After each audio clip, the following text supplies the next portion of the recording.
ጤና ይስጥልን ውድ አድማጮቻችን፣ ለአሁን ያዘጋጀንላችሁ አጫጭር ዜናዎች ይዘን ቀርበናል። አብራችሁን ቆዩ። ወቅታዊ ታማኝና ፈጣን መረጃዎችን ለመከታተል ቻናላችንን ታይም ሚዲያ ሰብስክራይብ፣ ሼር እና ላይክ በማድረግ ቤተሰብ ይሁን። ይህ ታይም ነው። ከአርባ ምንጭ ተነስተው ሙዝ በመጫን ወደ መቀሌ በመጓዝ ላይ የነበሩት 10 የንግድ ተሽከርካሪዎች በአፋር ክልል አባላ ከተማ ፖሊስ ጣቢያ ውስጥ ለተከታታይ 5 ቀናት ታግተው መቆየታቸው ተሰማ። ተሽከርካሪዎቹ ማለፋቸውን በሚል ያለምንም ህጋዊ ምክንያትና ትዕዛዝ እንዲቆም መደረጋቸው በነጋዴዎችና በሹፌሮች ላይ ከፍተኛ እንግልትና ኪሳራ እያደረሰ ይገኛል። እንደ ምንጮች ገለጻ ተሽከርካሪዎቹ ህጋዊ የንግድ ሰነድ ይዘውና መንገዱ ለጉዞ ክፍት በሆነበት ሁኔታ መታገዳቸው ድርጊቱን ሆን ተብሎ በትግራይ ህዝብ ላይ የተቃጣ የኢኮኖሚ ከበባ አስመስሎታል ይላሉ። የታገቱት አይሱዙ ተሽከርካሪዎች የጫኑት ምርት በቀላሉ ሊበላሽ የሚችል የሆነው ሙዝ በመሆኑ በአባላ በረሃማ አየር ንብረት ውስጥ 5 ቀናት መቆየቱ ምርቱ እንዲበሰብስና ለከፍተኛ ብክነት እንዲዳረግ እያደረገው ነው ብለዋል። ቅሬታቸውን ያቀረቡት ሹፌሮችና ባለቤቶች እንደገለጹት ወደ መቀሌ ጭነት ጭኖ ማለፍ ክልክል ከሆነ አስቀድሞ ሊነገራቸው ይገባ ነበር፣ ካልሆነም አባላ ሲደርሱ አታልፉም ተመለሱ ተብለው ቢሆን ኑሮ ምርቱን ሳይበላሽ በሌላ አማራጭ ገበያ ማቅረብ ይቻል እንደነበር በመጥቀስ አሁን የተወሰደው እርምጃ ግን የነጋዴውን ሀብት ሆን ብሎ ለማውደም የታለመ መሆኑን በምሬት ይገልጻሉ።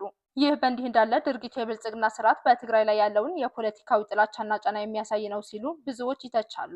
የሚመለከታቸው የጸጥታ አካላት መኪኖቹን ፈትሸውና ህጋዊነታቸውን አረጋግጠው በአፋጣኝ እንዲለቁ ጥሪ የቀረበ ሲሆን እንዲህ ያሉ ኢመደበኛ ከበባዎች በህዝብ መካከል ያለውን ግንኙነትና የንግድ ፍሰት ክፉኛ እንደሚጎዱም ተመልክቷል።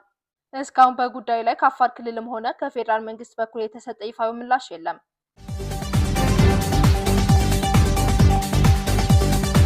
ኢትዮጵያ ከምን ጊዜውም በላይ ለጦርነት መቃረቧን ዘ ኢኮኖሚስት አስነብቧል። እንደ ዘገባው ከሆነም አንድ የኢትዮጵያ መንግስት ባለስልጣን የአፍሪካ ህብረት ያቀረበው የድርድር ጥያቄ የፌዴራል መንግስት እንደማይቀበለው አንድ ባለስልጣን አሳውቀዋል። የፌዴራል መንግስትና ህወሓት ከሰሞኑ የገቡበትን ውጥረት አስመልክቶ የአፍሪካ ህብረት የድርድር ጥያቄ ቢያቀርብም ህብረቱ በውስጥ ጉዳያችን አያገባውም የሚል ምላሽ እንደተሰጠው ተገልጿል። በዚህም በአሁኑ ወቅት ከፍተኛ ቁጥር ያለው የመከላከያ ኃይልና የጦር መሳሪያ ወደ ትግራይ ወሰን መጠጋቱ ኢትዮጵያ ከምን ጊዜውም በላይ ለጦርነት መቃረቧን እንደሚያመላክት ተጠቅሷል። የዘ ኢኮኖሚስት ከትናንት በስቲያ ዘገባ አክሎም መከላከያ ሰራዊቱ ወደ ትግራይ አዋሳኝ አካባቢዎች ከፍተኛ ቁጥር ያለው ኃይልና ጦር መሳሪያ ማስጠጋቱን ከምንጮች ማረጋገጡን አመላክቷል። ከሰሞኑ የህወሓት ኃይሎች ወልቃይት ጠለምትን ለመቆጣጠር ተከዜ ወንዝን ተሻግረው ጥቃት መክፈታቸው ፌዴራል መንግስቱ ለዋና ጥቃት እንደ ቅድመ ዝግጅት እንደወሰደው አትቷል። በህወሓት በኩል የሱዳን ኮሪደርን ለመቆጣጠር አሁንም ያለውን ጽኑ ፍላጎት ተከትሎ የመከላከያ ሰራዊቱ ሰፊ ቁጥር ያለው ወታደርና የጦር መሳሪያ ወደ ትግራይ ድንበሮች እንዲያንቀሳቀስ ማስገደዱን ጠቅሷል። ስማቸው ያልተጠቀሰ የህወሓት ከፍተኛ አመራር የኢትዮጵያ መከላከያ ሰራዊት በሙሉ አቅሙ እየተንቀሳቀሰ ነው ብለዋል። ብልጽግና እያደረገ ያለውን ነገር ካላቆመ ይህ ጦርነት ምን ያህል አስፈሪ እንደሚሆን ልነግርህ አልችልም በማለት የሁኔታውን አደገኛነት ዘገባ አስነብቧል።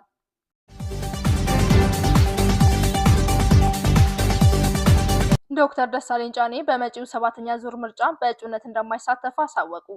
ህዝብ ተወካይ ምክር ቤት አባል የሆኑት ዶክተር ደሳለኝ ጫኔ ዳኘው በመጪው 7ኛ ዙር ሀገር አቀፍ ምርጫ ላይ በእጩነት እንደማይቀርቡ በይፋ አሳወቁ።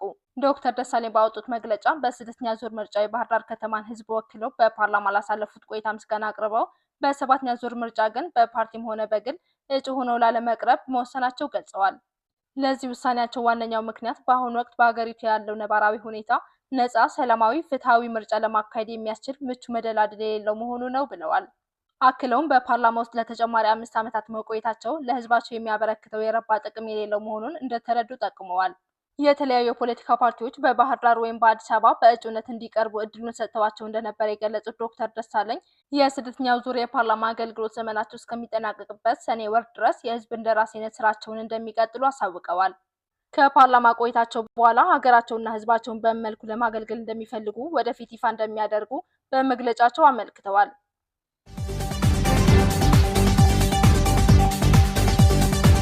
በእነ ዶክተር ወንደሰን አሰፋ መዝገብ ጉዳያቸው እየታዩ ያሉ 15 ተከሳሾች የቀረበባቸው የሽብር ክስ በማስረጃ እንዲከላከሉ ተወሰነ። ተከሳሾቹ ሐምሌ 15 2015 ዓ.ም በአማራ ክልል በነበረው ሁከት ተጠርጥረው በቁጥጥር ስር የዋሉ ናቸው። በዶክተር ወንደሰን አሰፋ ስም የሚጠራው መዝገብ 51 ተከሳሾች የነበሩ ሲሆን አራቱን ጋዜጠኞች መስከረም አበራ፣ ጎበዜ ሲሳይ፣ ዳዊት በገሻውና ገነት አስማማውን ጨምሮ 23ቱ ተከሳሾች ባሉበት መዝገባቸው እየታየ ይገኛል። ጥር 28 2018 ዓ.ም የዋለው የፌዴራል ከፍተኛ ፍርድ ቤት ልደታ ምድብ 3ኛ የጸረ ሽብርና ህገ መንግስታዊ ችሎት 6ቱን ተከሳሾች በነጻ ማሰናበቱን የተከሳሾች ጠበቃ አቶ ሰለሞን ገዛኝ ለቢቢሲ ተናግረዋል። ሁለቱ ተከሳሾች ደግሞ አንቀጽና የተከሰሱበት ሕግ በመቀየር ጥፋተኛ ናቸውና ይከላከሉ ሲል ፍርድ ቤቱ ብይን መስጠቱን አክለዋል። የተቀሩት 15ቱ ተከሳሾች ደግሞ በሽብር አዋጅ ቁጥር 1176/12 አንቀጽ 3 ንዑስ ቁጥር 2 ከዕድሜ ልክ እስከ ሞት የሚያስቀጣ ክስ የቀረበባቸው ሲሆን ፍርድ ቤቱ ተከሳሾቹ የጥፋተኝነት ብይኑን በማስረጃ እንዲከላከሉ ለሚያዝያ 26 2018 ዓ.ም ቀጠሮ መስጠቱን የተከሳሾቹ ጠበቃ አቶ ሰለሞን ለቢቢሲ ተናግረዋል። ተከሳሾቹ ከአማራ ክልል ሁከት ጋር በተያያዘ ተጠርጥረው ከተያዙ 3 ዓመት ገደማ ይሆናቸዋል። አቃቢ ሕግ ያቀረበው የድምጽና የቴክኒክ ማስረጃ ላይ አስተያየት ከሰጠን 3 ወር ሊሆነው ነው። ፍርድ ቤት የእኛን አስተያየት ከተቀበለና የአቃቢ ሕግ መልስ ከወሰደ በኋላ ጥር 28 2018 ዓ.ም ብይን ሰጥቷል ሲሉ ጠበቃው ተናግረዋል።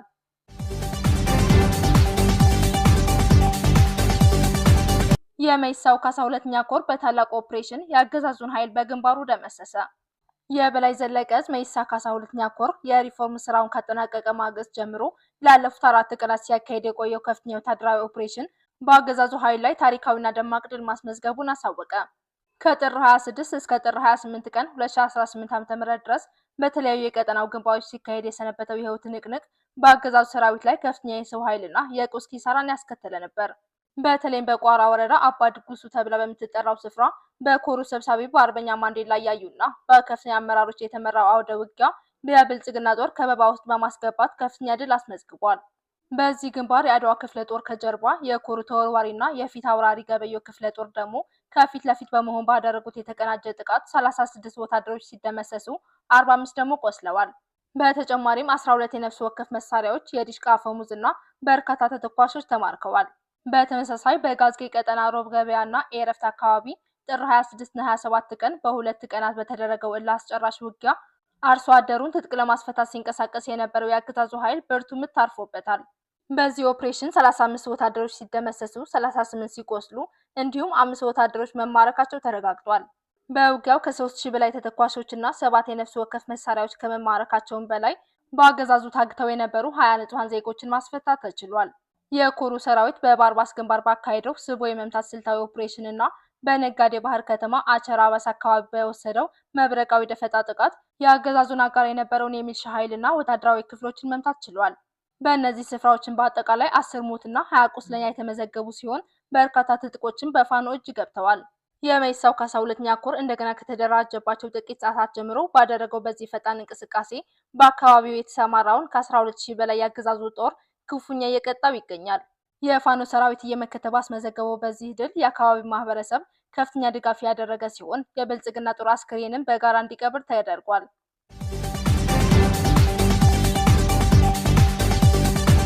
በኦማንና በአቡዳቢ የሚካሄዱ ዲፕሎማሲያዊ ንግግሮች በተጠናከሩበት በአሁኑ ወቅት በኢራን መዲና ቴህራን የሚገኙ ዜጎች ከፍተኛ ጭንቀት ውስጥ መሆናቸው ተዘገበ። የቴህራን ነዋሪዎች የውጭ ሀገር ጋዜጠኞችን ሲያገኙ ደጋግመው የሚጠይቁት ጥያቄ ጦርነት ይነሳ ይሆን የሚል እንደሆነ በስፍራው የሚገኘው ዘጋቢ ገልጿል። ኢራናውያን በድርድሩ ውጤት ያላቸው ተስፋ አነስተኛ መሆኑን የገለጹ ሲሆን ዋና ትኩረታቸው ግን የጦርነትን አሰቃቂነት መከላከል ላይ ነው። እንደ ነዋሪዎቹ ገለጻ ማንኛውም አይነት ጦርነት ፍርሃትንና ጭንቀትን ከመፍጠሩ ባለፈ ቀድሞውን የከበደውን የኢኮኖሚ ጫና በእጥፍ ይጨምረዋል። ጦርነትን ለማስቀረት ዲፕሎማሲያዊ ጥረቶች ቢደረጉም ህዝቡ ግን ከንግግሮቹ ተጨባጭ ውጤት እንደሚመጣ ጥርጣሬ አለው። በድርድሩ ላይ የአሜሪካው ማዕከላዊ እዝ ሴንትኮም አዛዥ ብራድ ኩፐር መገኘታቸው በኢራን በኩል ልዩ ትኩረት ተሰጥቶታል። የሚገርመው ግን በኢራን ልዑካን ቡድን ውስጥ የውጭ ጉዳይ ሚኒስትር አባስ አራቅቺ እና የኢኮኖሚ ጉዳዮች ምክትል ሚኒስትር የተካተቱ ቢሆንም ምንም አይነት ወታደራዊ ባለስልጣን አለመኖሩ ነው። ይህ የአሜሪካ ወታደራዊ አዛዥ በድርድሩ ጠረጴዛ ላይ መገኘት በድርድሩ ወቅት እንደ ማስፈራሪያ ወይስ ውጥረትን ለመቀነስ እንደተሰጠ ዋስትና እንደሚወሰድ እስካሁን ግልጽ የሆነ ትርጉም አልተሰጠውም።